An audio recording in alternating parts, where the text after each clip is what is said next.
हरे कृष्णा, राधे राधे। कार्तिक का महीना अपने साथ बहुत सारे हिंदू व्रत और त्योहार लेकर आता है। पंचांग की माने तो हर साल कार्तिक मास की अमावस्या को दीपावली का पर्व मनाया जाता है। दीपावली का पर्व यानी हर्ष, उल्लास, आनंद और आध्यात्मिक यात्रा के लिए बहुत सुंदर समय है। यह न केवल हमारी आध्यात्मिक यात्रा को गति प्रदान करता है, अपितु ये आर्थिक, सामाजिक और धार्मिक दृष्टि से भी अत्यंत महत्वपूर्ण और नवीन ऊर्जा प्रदान करने वाला पर्व है। दिवाली 5 दिनों का उत्सव है जो धनतेरस से शुरू होकर भाई दूज तक चलता है और उसकी शुरुआत हो जाती है धन त्रयोदशी यानी कि धनतेरस से, और उसी दिन से शुरुआत होती है यम दीपक जलाने की। लेकिन आखिर यह यम दीपक क्यों जलाया जाता है? उसके पीछे का कारण है मृत्यु के देवता यमराज की पूजा करने के लिए, उन्हें प्रसन्न करने के लिए।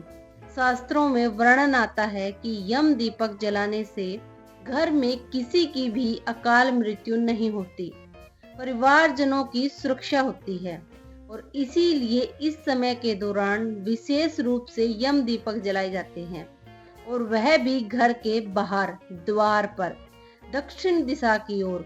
लेकिन आखिर इसको जलाने की विधि क्या है? किस दिन, किस समय पर, किस विधि से यह यम दीपक जलाना चाहिए? इसी विषय पर आज हम बात करने वाले हैं। तो चलिए वीडियो आरंभ करते हैं। धन त्रयोदशी के दिन यम दीपक जलाने की परंपरा का वर्णन हमें स्कंद पुराण, गरुड़ पुराण और पद्म पुराण में प्राप्त होता है। स्कंद पुराण के वैष्णव खंड में सृष्टि के रचयिता ब्रह्मा जी कहते हैं कि कार्तिक कृष्ण त्रयोदशी के दिन प्रातः काल मनुष्य को स्नान इत्यादि से शुद्ध होकर त्रिरात्रि व्रत का संकल्प लेना चाहिए। उसके बाद समय को भगवान गोविंद के भजन और नाम जप करने चाहिए। इस व्रत के अंत में गोवर्धन पूजा का उत्सव मनाना चाहिए। कार्तिक के कृष्ण पक्ष में त्रयोदशी के प्रदोष काल में यमराज के लिए दीप और नैवेद्य अर्पित करना चाहिए। ऐसा करने से मनुष्य अपमृत्यु, जिसे अकाल मृत्यु भी कहते हैं, उससे सुरक्षित हो जाता है।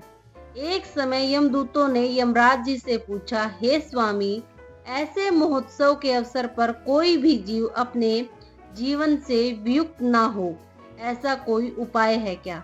अगर है तो कृपया इसका वर्णन करें। इसके उत्तर में यमराज जी कहते हैं, कार्तिक मास के कृष्ण पक्ष की त्रयोदशी के दिन प्रत्येक वर्ष प्रदोष काल में जो भी मनुष्य अपने घर के द्वार पर उत्तम दीप अर्पित करेगा, वह अपमृत्यु को प्राप्त होने पर भी मेरे यहाँ यमलोक में नहीं लाया जाएगा। उस मनुष्य को कभी भी अपमृत्यु का भय नहीं रहेगा। उसी प्रकार पद्म पुराण में भी भगवान श्री कृष्ण कहते हैं, हे भामिनी, कार्तिक मास के कृष्ण पक्ष की त्रयोदशी के दिन घर से बाहर यमराज के लिए दीपक जलाना चाहिए। इससे दूर मृत्यु का नाश होता है।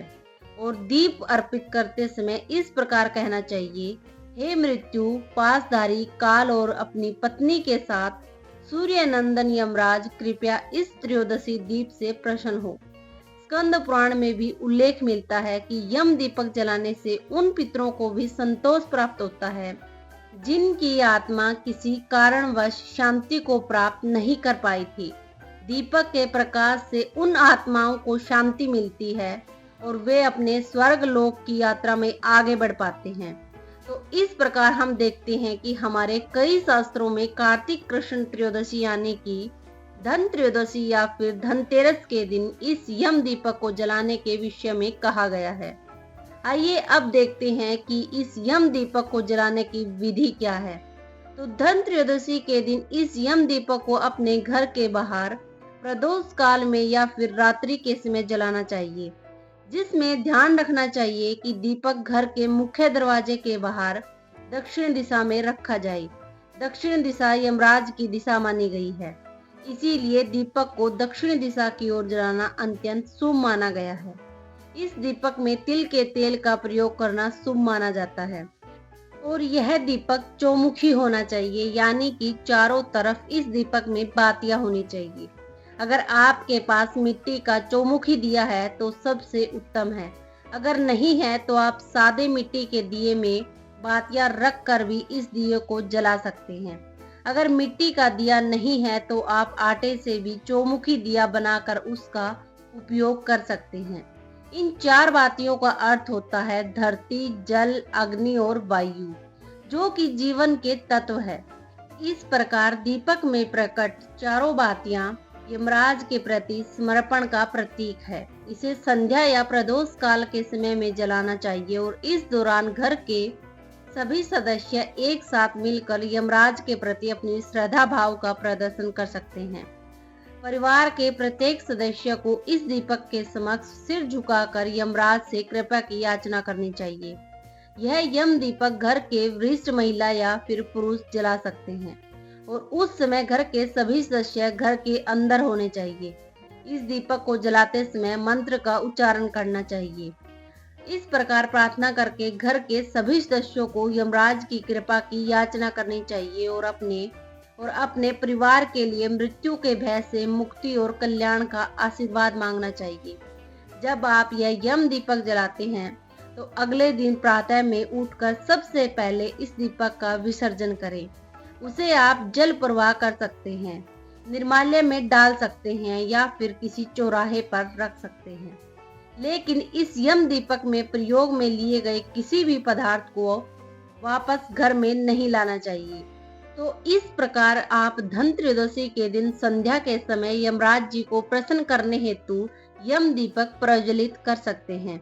अब आपको जानकर आश्चर्य होगा कि इस यम दीपक को जलाने के पीछे का वैज्ञानिक कारण भी है और वह यह कि इस कार्तिक मास में ऋतु परिवर्तन का समय होता है और ऐसे में वातावरण में अनेक प्रकार के जीव जंतु और जीवाणु व्याप्त रहते हैं। जब तिल के तेल का प्रयोग करके यह दीपक जलाया जाता है तो आसपास के और घर के वातावरण में रहने वाले विषैले जीवाणु नष्ट हो जाते हैं और सकारात्मक, स्वस्थ और पवित्र वातावरण का निर्माण होता है। इससे स्वास्थ्य में भी सुधार होता है और घर का वातावरण शांतिपूर्ण और शुद्ध बनता है। पुराणों में इस यम दीपक से जुड़ी हुई एक कथा है यमराज और नचिकेता की, जिसमें वीर बालक नचिकेता ने यमराज जी से एक समय यही प्रश्न पूछा था कि आखिर मनुष्य इस मृत्यु के भय से कैसे मुक्त हो सकता है। तो उस समय भी यमराज जी ने नचिकेता को इसी यम दीपक के विषय में बताया था। तो इस प्रकार दीपावली पर्व के अवसर पर धनत्रयोदशी के दिन यम दीपक जलाना यह सिर्फ धार्मिक मान्यता नहीं है, अपितु इसका पौराणिक इतिहास और वैज्ञानिक कारण भी है। तो हमें आशा है कि आपको आज के इस यम दीपक से जुड़ी हुई जानकारी अच्छी लगी होगी और अगर आपने इसे पहली बार सुना है तो शायद आपके मित्रों और परिवार के सदस्यों को भी इस विषय में जानकारी नहीं होगी। तो यह वीडियो उन्हें भी शेयर कीजिए ताकि सबको यह जानकारी प्राप्त हो सके। ऐसे ही और ज्ञानवर्धक जानकारियां प्राप्त करने के लिए आपके अपने चैनल अधिक ज्ञान सागर को सब्सक्राइब जरूर करें ताकि आने वाले सभी पर्वों की वीडियो आप तक सरलता से पहुंच जाए। और हाँ, इस वीडियो को लाइक करना मत भूलिएगा क्योंकि आपका एक लाइक इस वीडियो को बाकी लोगों तक पहुंचाने में सहायता करेगा। तो चलिए इस धनत्रयोदशी के पवित्र अवसर पर यम दीपक प्रज्वलित करते हुए हम मृत्यु के देवता यमराज जी से अपने परिवार के सुख, स्वास्थ्य और समृद्धि की कामना करें। मिलते हैं एक और नई वीडियो के साथ, तब तक के लिए धन्यवाद।